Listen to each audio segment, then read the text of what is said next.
Masama ang loob ng 5 general na tinukoy ni Pangulong Rodrigo Duterte na protektor umano ng iligal na droga sa bansa. Giit nila sana raw ay kinausap muna sila ng Pangulo bago ito nagsalita sa publiko. Narito ang report. Ganun ang pagmamahal niya sa bayan. Ganun din ang pagmamahal ko sa bayan. Kung kinakailangan, mamatay ako para sa bayan, gagawin ko. Kung magigira tayo, sinasabi ko sa inyo, kahit ako mamumuno ako. Mangiyak-ngiyak si dating QCPD Director Edgardo Tiño nang hinga ng reaksyon ng News 5 kaugnay ng pagkakadawit sa kanya ni Pangulong Rodrigo Duterte sa iligal na droga. Kabilang siya sa 5 general ng PNP na pinangalanan ni Duterte sa speech nito sa 69th anniversary ng Philippine Air Force kahapon. Pasok din sa listahan sina retired Deputy Director General Marcelo Garbo Jr., retired Chief Superintendent Vicente Loot na ngayon ay mayor na ng Daan Bantayan, Cebu, ang dating Region 6 Director na si Chief Superintendent Bernardo Diaz at dating National Capital Region Police Office Director Joel Pagdilaw. Sinibak na sa pwesto ang 3 aktibo sa serbisyo at pinaiimbestigahan na ni Digo. Matatanda ang bago maupo ang Pangulo ay binalaan niya ang ilang general na sangkot sa droga na magbiting na at huwag nang hintayin na pangalanan. When I was campaigning for the presidency, I always ended by saying, "Do not destroy my country because I will kill you.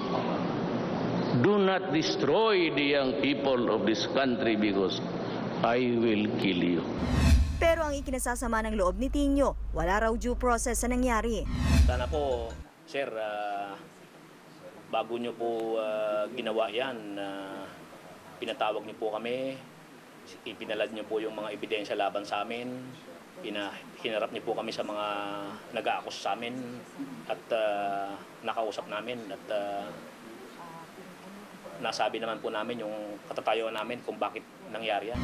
Dahil dito, pinag-iisipan na ni Tiño na maagang magretiro. Yung desire na magserbisyo pa after this, wala na akong desire. Lilinisin ko lang yung pangalan ko at ako yung mag-early retirement. Handa rin daw si Loot na linisin ang pangalan niya. Hindi po totoo yan. And I am here a victim of black political propaganda. And ever since po, para malaman ninyo, yung wife ko is a politician. At magmula noon, I think 1998 na tumakbo siya ng mayor. Ako na po yung pulutan ng lahat ng black propaganda, kesyo protector na droga, at kesyo mayroong Shabu Laboratory, kesyo drug lord. Si Pagdilaw na pinarangalan pa sa turnover ceremony ng NCRPO noong Lunes, pinabulaanan din ang paratang. Wala pong katotohanan na protector po ako ng illegal na droga. Sa tagal ko po sa serbisyo, more than 32 plus years sa military and police service, lagi ko pong nilalabanan ang illegal na droga. Umaasa naman si PNP Chief Ronald De La Rosa na kahit upperclassmen niya ang 3 aktibong general, ay susunod ang mga ito sa utos ng Pangulo na mag-report sa kanya. Nagpatawag naman ng emergency meeting ngayong araw si DILG Secretary Mike Sueno kaugnay ng pag-iimbestiga sa mga naturang opisyal.